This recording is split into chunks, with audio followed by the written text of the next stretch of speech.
Hamilton County, Ohio prosecutors have decided to retry the officer that shot and killed Sam DuBose during a traffic stop in July 2015. Ray Tinson, the former University of Cincinnati police officer, will be retried on charges of murder and voluntary manslaughter.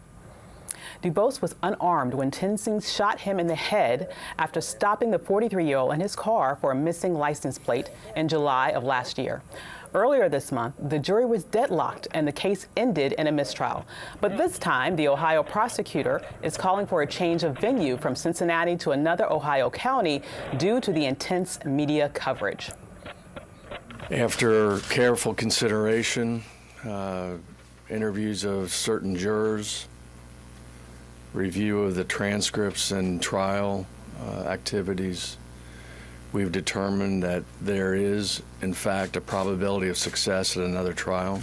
I really don't want race to be an issue in this case. I really don't. But it's hanging out there. It's kind of like the elephant in the room. It's my belief that Sam DuBose was murdered, period.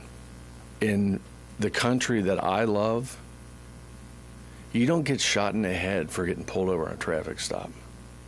And that's what happened here. Joining us from Orlando, Florida to discuss the new trial is the attorney for the DuBose family, Mark O'Mara.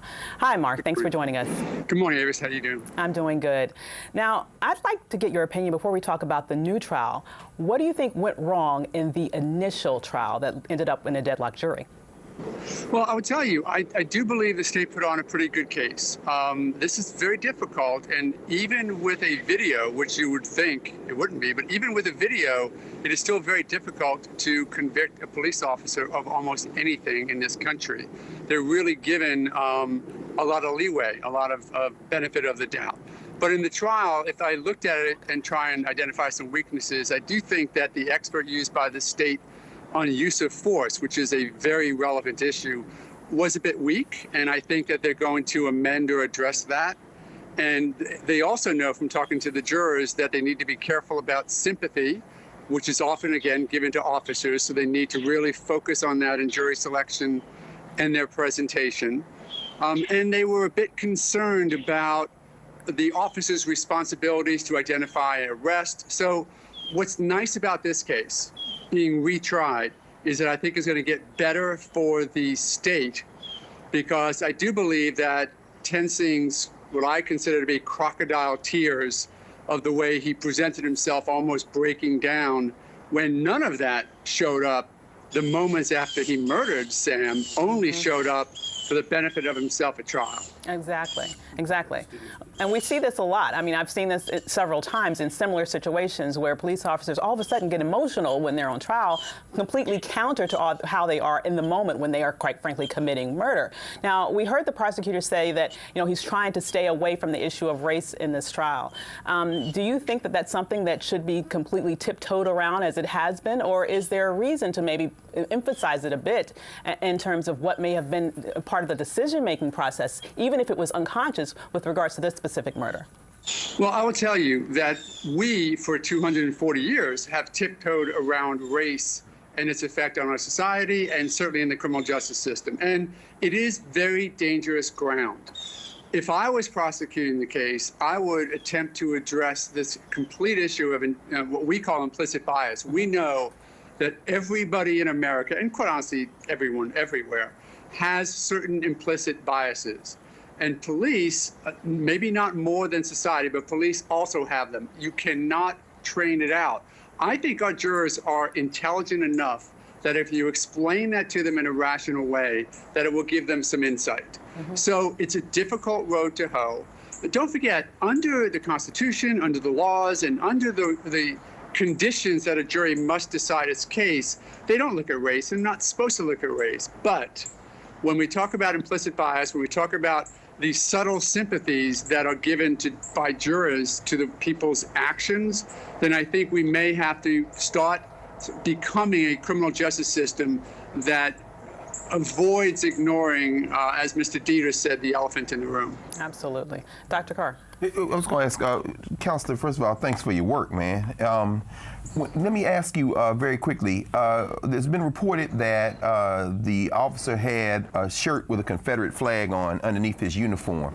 Yes. How would that be introduced in the course of a trial? And I mean, wouldn't that go beyond implicit bias and maybe even gesture toward some type of predisposition to have race as a factor? Or how should that be approached, if at all?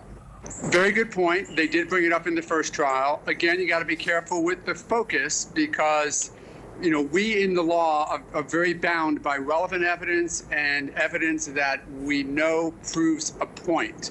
So putting in a Confederate flag in and of itself may be a bit problematic, but if in response to Tensing's presentation, that I didn't do anything with a racial pre-motivation, then I think it becomes very relevant because we all know that if I'm wearing a T-shirt that if I'm up for a sex charge and I'm wearing a T-shirt that absolutely demeans women, then a prosecutor is going to find a way to make that relevant, and I think a jury should be able to find a way to look at some of those implicit biases that exist.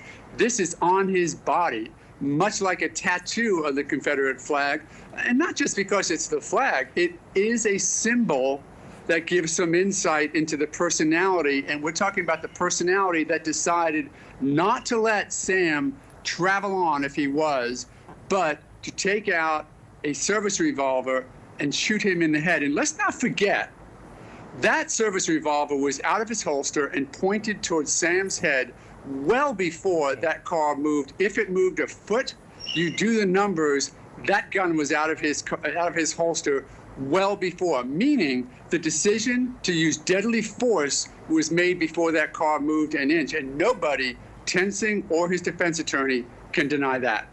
What do you think is going to be different about this trial, given that, do you think the charges of murder is overcharging, or do you think that they can actually win a trial? You know, this is one, if I had a polishing point for the prosecution, I mean, they did a good job, but let's not forget, a self-defense decision means, yes, I did it. No question I did it, and I did it because I had to. So this muddling of the waters by Tensing, oh, I was afraid, I wasn't sure what's going on, I didn't really mean to do it, it was sort of reaction, but maybe it wasn't. That, I think, needs to be focused on by the state to say, look, you pick your poison. When you, in my opinion, lied on that videotape and said you thought you were getting run over, you thought your hand was caught, you made the decision to affirmatively pull out your weapon in self-protection and kill a man with your justification being, I had to do it. So that, I think, should be the focus. Why I said earlier that this retrial is going to help the state is, quite honestly, we knew what the state was going to argue. We now know what Tensing is going to argue, and he's going to argue this, I'm so sorry, I was emotional, I didn't know what was going on. Well, that's belied by the fact that 82% of his tickets were given out to blacks, when we know they make up a population of somewhere around 28 to 30%. And we can't also forget some of the other incidents that he had where his interaction with the black community was absolutely negative. Well, we have to run, but I have to ask you this one super duper quick question, so if you can answer super quickly.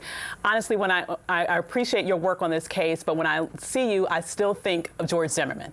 I still think Trayvon Martin. And I'm wondering, is your stepping up to the plate to help this family in some way a mea culpa for what many of us around the country see as a gross injustice as it relates to the Trayvon Martin case? I would just say, look at my pedigree. For 32 years now, I've represented everybody in the criminal justice system, meaning a disproportionate amount of blacks. So if you look at my pedigree, my client base, it is much more percentage-wise blacks than it should be, let's say 30%. So I would ask every one of those 30% of my black clients if I did a good job for them. You know, criminal defense attorneys take on the case they take on because we fight to balance the constitutional rights and to make the state hold their case. In this case, it was George Zimmerman. I do what I do, and I'm trying to be good at it. All right. Well, thanks for joining us. Sure thing. Thanks for the time. Sure. Coming up next on News One Now, it's called The Beat, a new inclusive and diverse online publication that captures the politics, policy, and social comings and groupings of people of color. We're talking to the curator next. Plus, Roland Martin sits down with gospel singer and songwriter Vashawn Mitchell about his new live album and much more. For the latest news, stay up to date and informed at newsone.com. We'll be right back.